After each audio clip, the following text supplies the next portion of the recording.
everyone here today. We're very, very excited about today. My name is Vanessa, and this is actually our second event. Some of you came to our first one. Thank you so much for coming back. So basically, a little bit about myself. It's been about 20 years in the making. It's a choice I made, a very long path. And simply put, life happens, right? Sometimes you receive gifts on a daily basis. Sometimes they're wrapped really pretty with a nice bow, and sometimes not. And it's how we internalize all these life events. And sometimes these events are beautiful, and you welcome them. And sometimes events come in, and it's not so hard. It's not so easy to take in. It's much harder. So what happens actually is that, little did I know back then that your body remembers stuff, and it stays there for a while, and then so your body learns to adjust, and that's kind of what I did. Learns to adjust with all my life experiences. So with that, it gets held, and then you learn to not speak. You learn to hold it. You learn to just stay quiet sometimes. It's hard to speak truth. It's hard to say what you feel, show what you feel, do what you feel. And it's you. So I welcome everybody here today to experience everything that's going to happen. Embrace and just leave outside behind, come inside and just feel, experience, and it's going to be great. We're very excited. And well, now I just want to go ahead and bring in Anthony. Good morning, everybody. Morning. It's still morning, right? Yeah. All right, so welcome everybody. I'm really excited that you're here. Everybody have a good Valentine. Happy Valentine's Day. And if you guys kept posting all week, if you want to give something to somebody that you love, give them the freedom of speech and the freedom of voice and the freedom of saying the things that they need to say to keep them in bondage, to keep us in bondage, keep me in bondage. I'm going to open with a little poem. And then I'm going to explain it to you, and it's really, I didn't think about it, but I asked Creator to let me know what I should speak on. And whether you believe in Creator or not doesn't matter, actually. So I'm just saying that because that's for me. So I wrote this, and I didn't know at the time that I would be doing what I'm doing now. For all the things you gave to me, the smiles, the gifts, the sympathy, you gave me these, because I'm so restless, out of love and desire, you never left me friendless. With an open ear and open heart, you care for me so strongly. All I ask for you, my friend, is just to love me only. It's often hard to find the words. I often choke on the small ones. But from my heart, you have to know I thank you for your friendship and soul. I often choke on the small ones. I wrote that poem in 1989. I was reading a book on codependency. Because I didn't know what codependency was. I was a young buck and I had no idea. And the book, at the end of the book, it said, if you really want to get past your stuff, or learn something about yourself, write.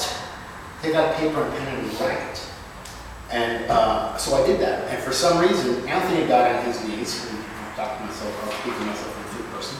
Anthony got on his knees and with a pen and paper and started to write. Well, when I did that, I'd never written before, outside of high school. Things just started to come, and I probably wrote about 12 or 15 poems like that. I'd never written a poem, I'd never written a song, and it just came. And that was the first poem I had written. Often choke, and that's so poignant. They often choke on this moment because there's so many times we want to say stuff. Like yesterday was a good example. People say things with stuff. They go out and spend a lot of money for a particular day to tell somebody what they really want, but they really can't say it.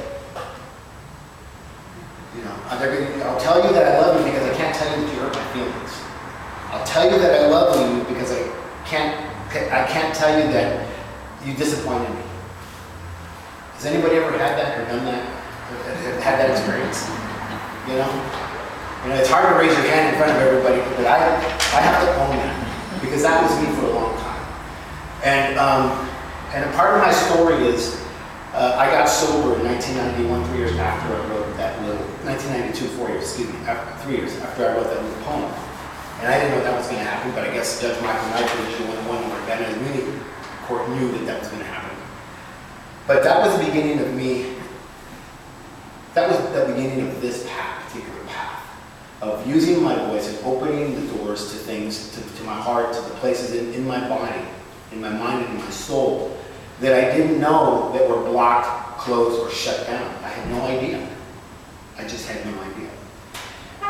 So 20 years after that, I come to a place called Lionheart. Actually, I was seeing somebody, and she said, you know, you should become an energy healer. You should look into energy healing. I didn't even know what energy healing was.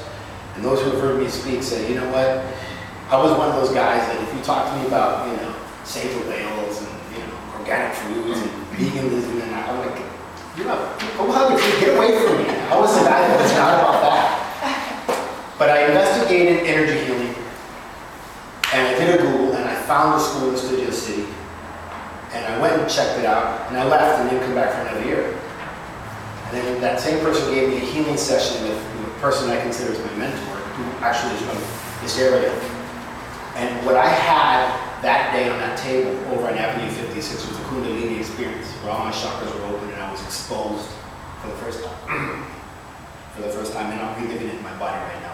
Vanessa just talked about the layers. The things that happen in our life live in the layers of the memory of our layers of our body. And so that was there. That happened.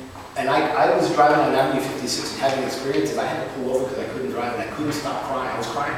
And I called the person that gave me the session with that healer. And I was trying to tell her my experience and I couldn't tell her. I spent an hour and a half in that parking lot crying, balled up in the front seat of my car because I didn't know what was happening to me. Later I found out because I started to speak my truth. I went, sought out the school, and I ended up, you know, 2 months later, I was in Lionheart enrolled in a class for the first time, taking Doorway to Transformation. And I'm going to talk about Doorway to Transformation later. That's for me, that's the pinnacle class that Lionheart teaches, where they help you to open up and have an experience where you get to see your core wound, if you will, because all of us have core wounds, and hopefully, if I was aware enough about that, and I knew that I was suffering with this stuff that I was carrying around, that I didn't want to carry. I didn't want to do that anymore. So I unleashed it. I let it go. I wrote it down. You know, the Bible says write it down and go and tell.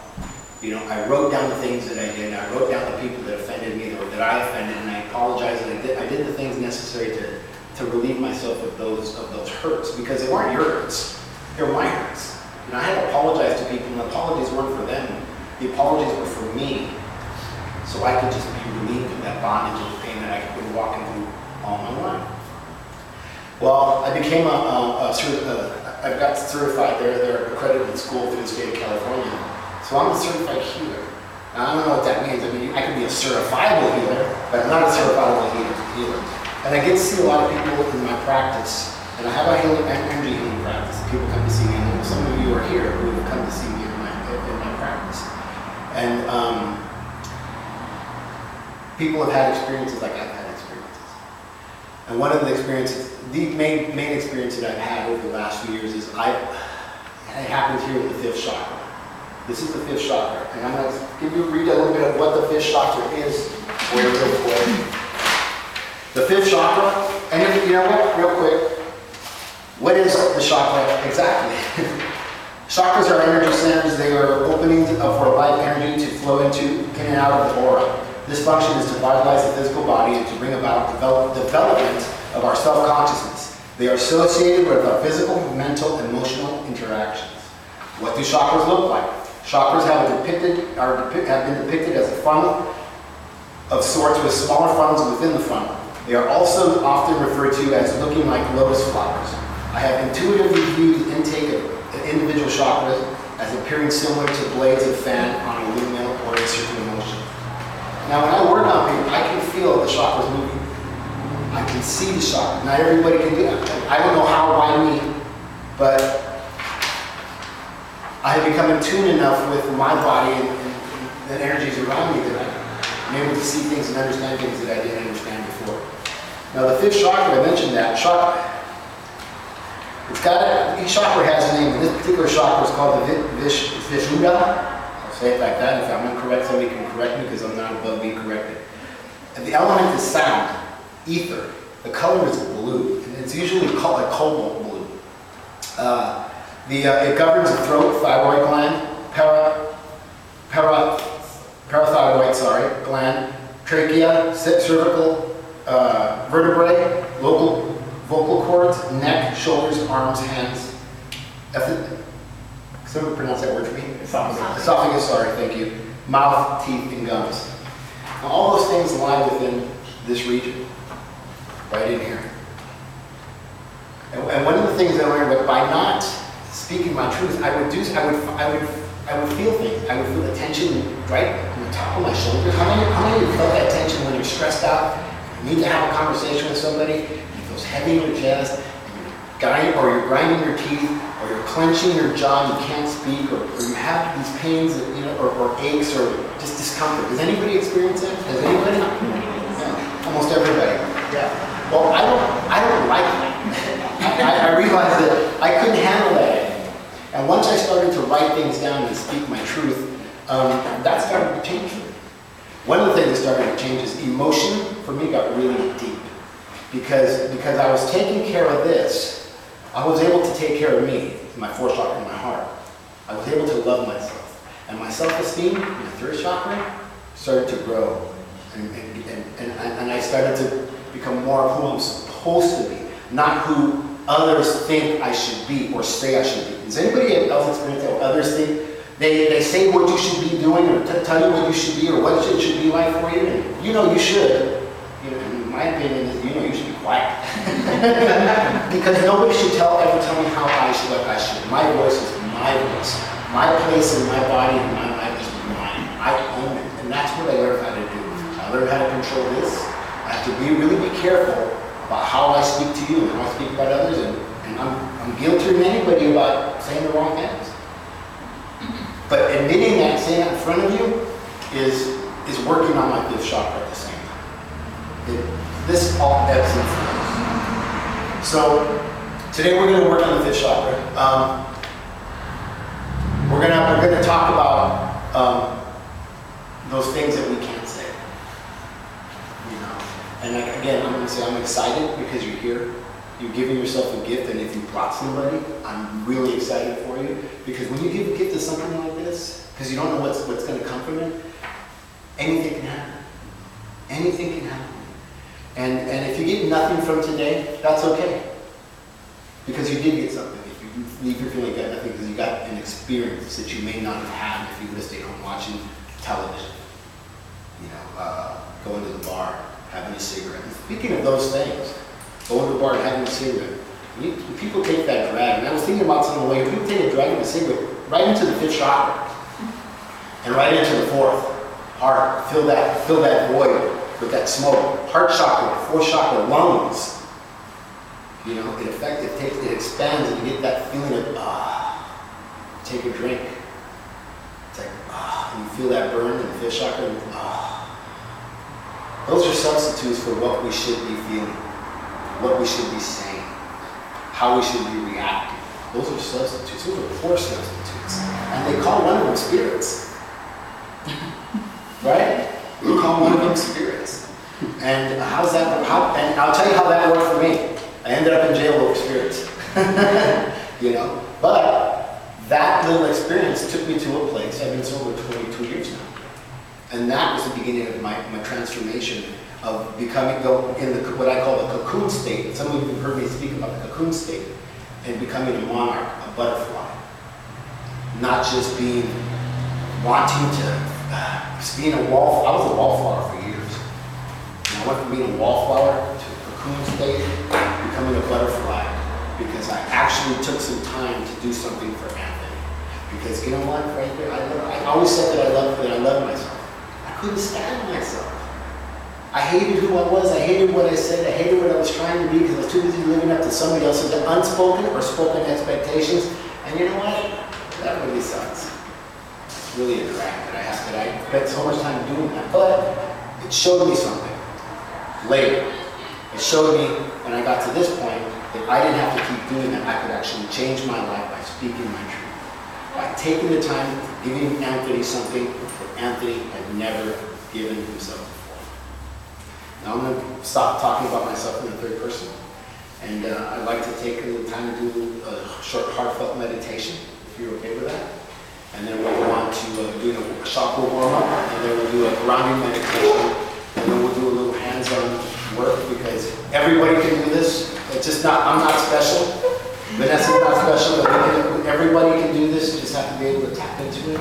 And if we can help you tap into that and teach you how to do some simple breathing, grounding exercises where you can lay your hands on yourself, wherever it is you're feeling the stress of the day, or the stress of the moment, or anger, or fear, or whatever those things that is, you'll be able to take care of it on your own. Or you can come see somebody like me or somebody like Vanessa, however that would work. But you can heal yourself with your own hands. So with that, let's do a little grounding meditation.